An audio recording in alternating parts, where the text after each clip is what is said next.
বর্ষা মুখর প্রাতে বেরিয়ে পড়লাম সাথে আপনাদের জন্য এক সুন্দর উইকেন্ড ডেস্টিনেশনের খোঁজে। চললাম গেঁয়োখালি, চড়ে পড়লাম 9:20 হলদিয়া লোকালে।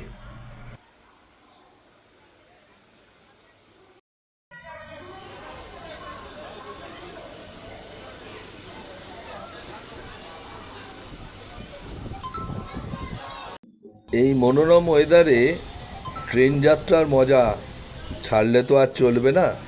জানলার ধারের জায়গা তাই নিয়েই নিলাম। কোলাঘাট পেরোচ্ছি।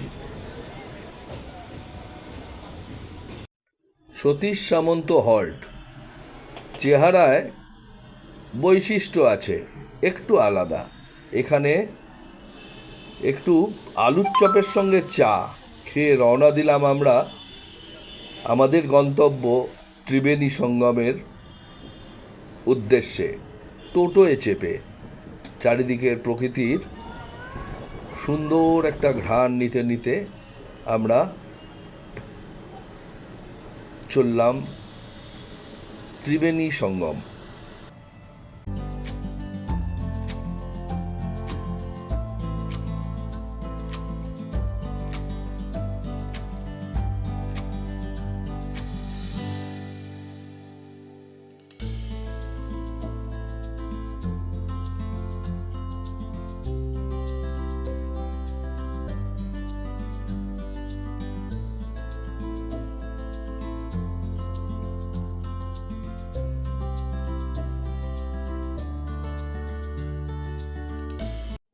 ত্রিবেণী সঙ্গম গেস্ট হাউস। ভেতরে ঢুকতেই সবুজে মোড়া এই সুন্দর গেস্ট হাউস আমাদের সকলের মন কেড়ে নিল। আগে বাইরের পরিবেশটাই দেখে নিই।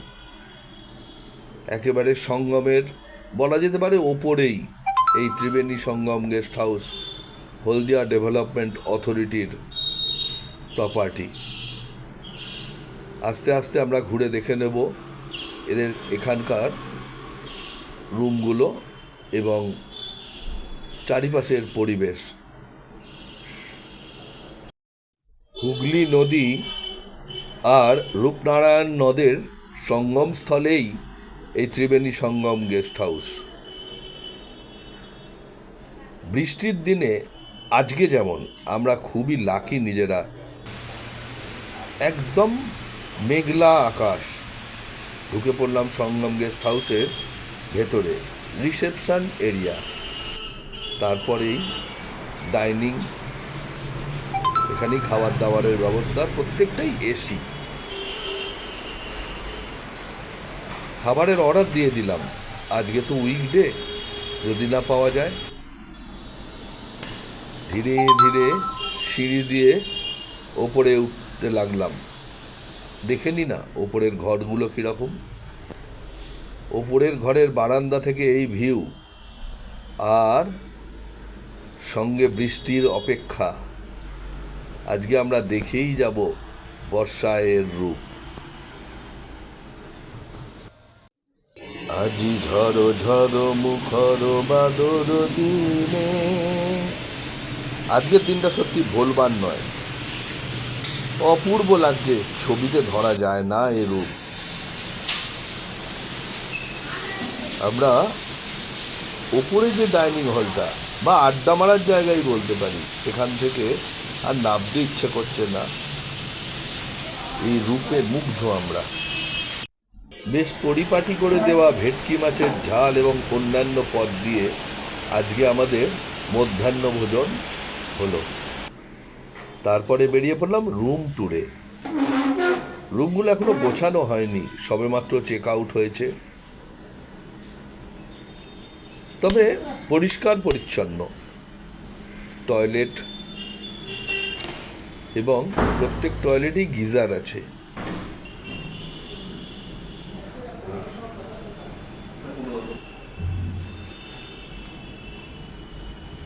আর এই সেই বারান্দা, যেখান থেকে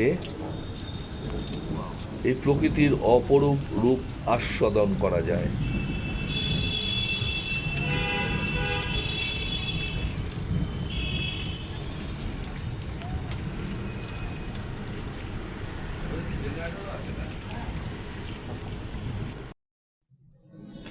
এদেরই আর এক উইং সদ্য নির্মিত, নাম ত্রিশ্রোতা। সেখানটাই বা বাদ যায় কেন? এখানকার ডিলাক্স রুম এগুলো। ঘরে বড় কাচের জানলা এবং বারান্দা, যেখান থেকে নদী দর্শন করা যায়।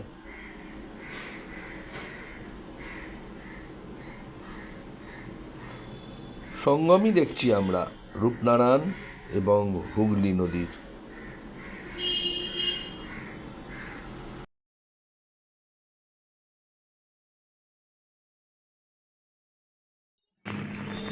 বর্ষা হয়েই চলেছে, বেশ ভালো। ছাতা মাথায় দিয়েই প্রপার্টির পেছন দিকে চলে এলাম, আর পৌঁছেই এর এই মনোমুগ্ধকর পরিবেশ আমাকে মোহিত করে দিল। তার কারণ বলছি, চলুন না দেখি পেছনে কি আছে। এটাই সামনের থাকার ব্যবস্থা, আর তার পেছন দিকে যেটা সবচেয়ে বেশি মনকে আনন্দ দিল তা হচ্ছে এই সামনের পুকুরটা। বেশ বড় সড়ো একটা পুকুর, আর চারিদিকে ছোট ছোট নারকেল গাছে ঘেরা, তার সাথে আরো কত রকমের গাছপালা, সুন্দর লন। আহ, যদি সম্ভব হতো এখানে মাছ ধরেই কেটে যেত। জানি না অবশ্য ধরতে দেবে কিনা।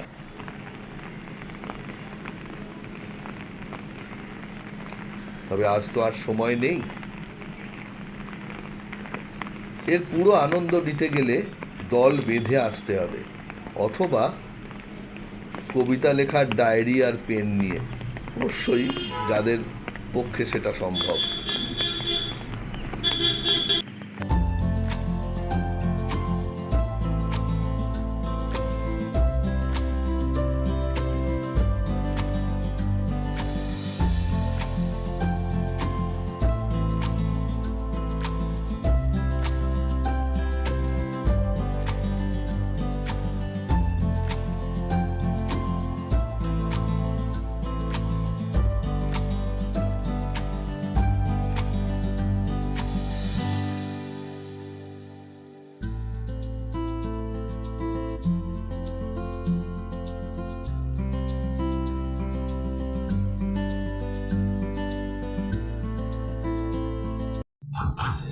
আবার আসিব ফিরে এই ত্রিবেণী সঙ্গমের তীরে প্রিয়জনেদের নিয়ে।